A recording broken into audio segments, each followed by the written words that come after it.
আদা, রসুন, পেঁয়াজ, টমেটো আমি একসাথে পেস্ট করে নেব।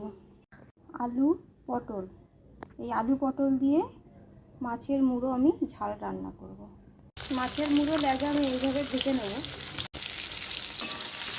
পটলটা আমি হালকাভাবে এইভাবে ভেজে নেব। আলুটা আমি হালকা করে ভেজে নেব। আদা, রসুন, গরম মশলা, কাশ্মীরি লঙ্কার গুঁড়ো, হলুদ সব মশলা আমি একসাথে করে নিয়ে দিয়ে দেবো।